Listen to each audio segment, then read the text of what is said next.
उपराष्ट्रपति जगदीप धनखड़ ने हरियाणा के 50 किसानों को सम्मानित किया है। ये बड़ी खबर आपको बता रही है दिल्ली से, जहां पर आज 50 किसानों ने उनके साथ लंच किया। उपराष्ट्रपति के साथ आज किसानों का लंच कार्यक्रम, कृषि मंत्री जेपी दलाल भी मौजूद हैं। 50 किसानों को संसद भवन में सम्मानित किया गया है। ये बड़ी खबर आपको बता रही है। उपराष्ट्रपति ने किसानों को सम्मानित किया। हरियाणा के करीब 50 किसानों को सम्मानित किया गया। तस्वीरें आप देख पा रही हैं, दिल्ली से तस्वीरें आपको दिखा रही हैं। उपराष्ट्रपति के साथ किसान अब आगे लंच करेंगे। कृषि मंत्री जेपी दलाल भी इस दौरान मौजूद हैं। ज्यादा जानकारी के लिए हमारे साथ संवाददाता राजा पटेल फोन लाइन पर जुड़ चुके हैं। राजा, उपराष्ट्रपति ने किसानों को सम्मानित किया है और आज उनके साथ लंच का कार्यक्रम भी रखा गया है। क्या कुछ तस्वीरें दिल्ली से निकलकर सामने आ रही हैं? बिल्कुल, देखिए, नए संसद भवन में लंच का कार्यक्रम है। उससे पहले उपराष्ट्रपति ने सभी जो किसान जो कि अलग अलग जिलों से दिल्ली पहुंचे थे नए संसद भवन में, उनको सम्मान दिया है, उनको सम्मानित किया है। और अब से कुछ देर में अब लंच की शुरुआत होगी। सभी जो किसान हैं वो उपराष्ट्रपति के साथ लंच करेंगे। साथ में मैं आपको बता दूं, कृषि मंत्री जेपी दलाल भी मौजूद है। अभी फिलहाल मैं आपको बता दूं, सम्मानित करने के बाद सभी जो किसान हैं उनसे 1 to 1 जो राष्ट्रपति हैं वो बातचीत कर रहे हैं, क्योंकि जिस तरीके से जो ये किसान है, इन्होंने अपने अपने क्षेत्र में, अपने अपने जिलों में काफी अहम योगदान कृषि के क्षेत्र में दिया है, इसलिए इनको सम्मानित किया गया है। और अब इनसे उपराष्ट्रपति जगदीप धनखड़ बातचीत कर रहे हैं 1 to 1 की, किस तरीके की ये खेती करते हैं और तमाम जो पहलू हैं, इन पहलू को लेकर किसानों के क्षेत्र में बातचीत हो रही है। और अब उससे कुछ देर बाद लंच होगा, लंच का कार्यक्रम होगा। लंच के कार्यक्रम में सभी जो किसान है वो मौजूद रहेंगे और कृषि मंत्री जेपी दलाल भी इस लंच के कार्यक्रम में मौजूद रहेंगे।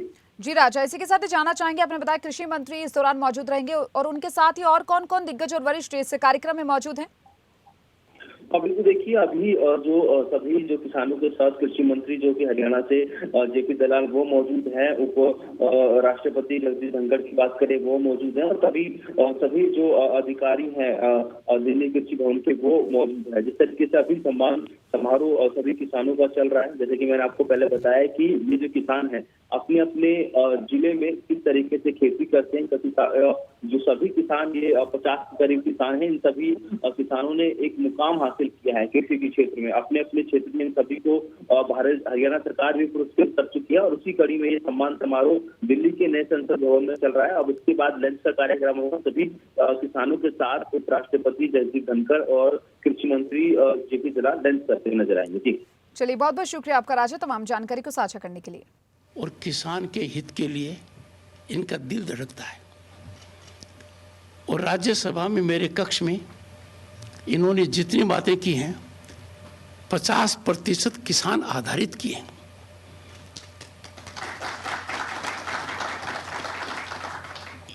इस स्वास्थ्य को लेकर, इस उम्र को लेकर इनकी प्रतिभा जो जनता ने आज तक देखी है, मैं मानकर चलता हूं ये किसान के सच्चे सेवक हैं। He will turn out to be most effective foot soldier of the farmer। और आप और हम सब किसान हैं। तो मैं कह रहा था कि इस व्यापार में यदि हम पड़े तो बहुत बड़ी क्रांति आएगी। अब इसमें पढ़ना बहुत आसान है। दूध घर में होता है, मल्टीप्लाई करना 10 गाय हो, 20 गाय हो, 50 गाय हो, आदमी सामर्थ्य के हिसाब से कर सकता है। पर थोड़ा सा जोर आता है कि बाद में क्या करूं। आजकल पैकिंग बहुत अच्छी हो गई है,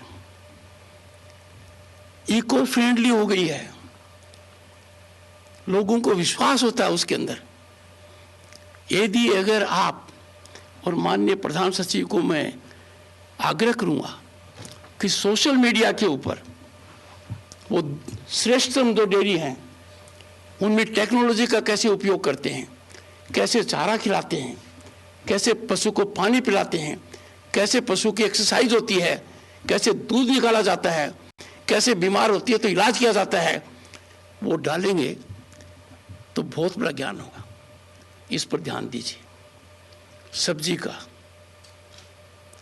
थोड़ा सा दिमाग लगाइए। जब प्याज से लोगों को आंसू आ रहे थे ना और प्याज की कीमत बढ़ रही थी, तो जो बड़े बड़े होटल हैं उसका मेनू कार्ड बदल गया। प्याज की सलाद, प्याज का सूप, प्याज की सब्जी। आपको भी ये बातें देखनी है। आप एक लकीर के फकीर मत हुइए कि हमारे यहाँ तो गाजर मूली होगी या आलू प्याज होगा। थोड़ा सा वो भी देखिए कि जो हम पैदा कर सकते हैं। सरकार ने बहुत क्रांतिकारी कदम उठाया है, बड़े खर्चे के बाद उठाया है कि किसान को उसकी मिट्टी की जानकारी देते हैं। शुरू में लगता है इसका मतलब क्या है, पर जब आप सोचोगे आर्थिक दृष्टि से इसका बहुत बड़ा मतलब है। तो प्लीज डाइवर्सिफाई, दिमाग लगाइए कि मैं और क्या कर सकता हूं। और केंद्र सरकार की एक बहुत अच्छी स्कीम है कि कुछ किसान यदि इकट्ठे होते हैं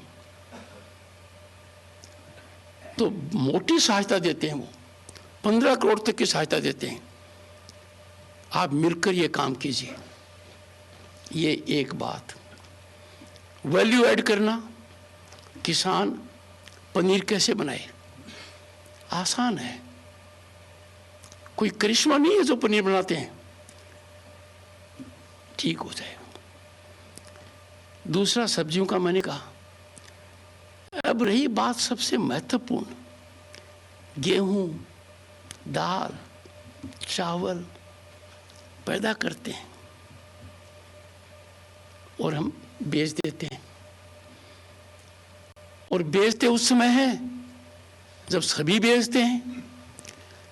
जब सभी बेचते हैं तो खरीदने वाले का मार्केट है। इस पर थोड़ा दिमाग लगाइए। किसान खुद इनकी ट्रेडिंग क्यों नहीं करे? किसान खुद इनका व्यापार क्यों नहीं करे? इस व्यापार में असीम संभावनाएं हैं। किसी भी छोटे शहर में चले जाइए, बड़े शहर में चले जाइए, सबसे बड़ा व्यापारी वो मिलेगा आपको जो कृषि उत्पादक में व्यापार करता है। वो जमाना गया जबकि पैसे के लिए आपको किसी व्यक्ति के पास जाना पड़ता था। आजकल ऐसा नहीं है। संस्थागत तरीके से आपको पैसा उपलब्ध है। दुनिया का सबसे बड़ा व्यापार एग्रीकल्चर प्रोड्यूस का है। आप ये कीजिए, इसमें दिमाग लगाइए। आप नौकर मत बनने की सोचिए, लोगों को नौकरी देने की सोचिए। जब ऐसे व्यापार में आप जाओगे तो आपके यहां चार्टर्ड अकाउंटेंट नौकरी करेंगे, आपके यहां मैनेजमेंट के लोग आपको मदद करेंगे। ये थोड़ा सा सोच के बाद आप कर पाओगे। ये व्यापार है। तीसरी बात, रोजाना की चीज देख लो। खाने का तेल है, सर पर लगाने का तेल है, मालिश करने का तेल है। कहाँ? किसान के प्रोड्यूस से है। सरसों किसान पैदा करता है, उसका सरसों के तेल से लगाव क्यों नहीं है? हमारी पुरानी संस्कृति में हम घानी रखते थे, गांव के अंदर निकाल कर लोग काम करते थे। आपके बच्चे इस व्यापार में पढ़ेंगे तो आपको जो मटेरियल है, रॉ मटेरियल, जो किसी भी उद्योग के लिए सबसे महत्वपूर्ण है, मटेरियल की वजह से लोग इकट्ठा करते रहते हैं। आपके तो खून में ये बात है, आपको ये इकट्ठा करने में दिक्कत नहीं आएगी। गांव एक क्लस्टर बन सकता है। ये जब करेंगे तो बड़े जबरदस्त क्रांतिकारी बदलाव आएगा। मैं जो आज आपको कह रहा हूं, ये सोच चौधरी चरण सिंह जी का था। वो कम समय के लिए प्रधानमंत्री बने। अब इस सोच को जमीनी हकीकत भारत के वर्तमान प्रधानमंत्री नरेंद्र मोदी दे रहे हैं। इसका मैं कारण बताता हूं।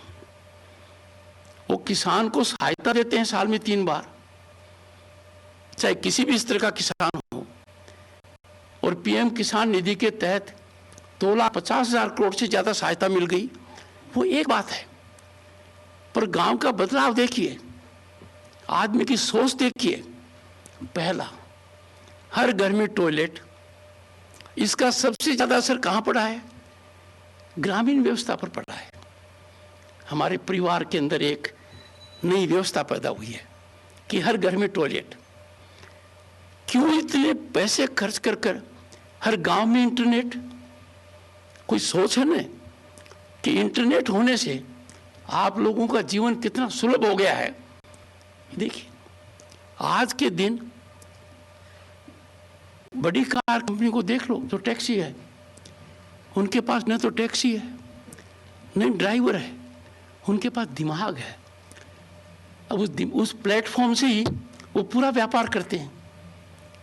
अपने बच्चे बच्चियां बहुत प्रतिभाशाली हैं, जहां भी जाते हैं बड़ा नाम कमाते हैं, पर वो उस बात पर ज्यादा ध्यान नहीं दे रहे जो पूंजी हमारी है, जो पूंजी सदा हमारी रहेगी। उस पूंजी का विकास करना है, उस पूंजी से आर्थिक व्यवस्था को मजबूत करना है। तो कृषि से जुड़े हुए उद्योग हैं, उनमें किसान को बहुत आगे तक जाना चाहिए। और मैं मानकर चलता हूं कि इन और यदि आप ध्यान दोगे तो कहते हैं ना, खरबूजे को देखकर खरबूजा रंग बदलता है। 1-2 सफल हो जाएंगे, दूसरा उसको फॉलो करेगा। मैं जैसलमेर बाड़मेर गया, मैं दंग रह गया। जिस इलाके में कुछ नहीं होता था, वहां किसान ने सोना पैदा कर दिया। अब मैं ये नहीं कह रहा कि आलू से सोना पैदा होता है, मैं सीधी बात कह रहा हूं कि बात को कहने के लिए कि सोना पैदा कर दिया। वहां अनार का व्यापार 200 करोड़ से ज्यादा है, खजूर का, जीरे का। ये ऐसी बातें हैं। जब प्रधानमंत्री जी ने हल्दी बोर्ड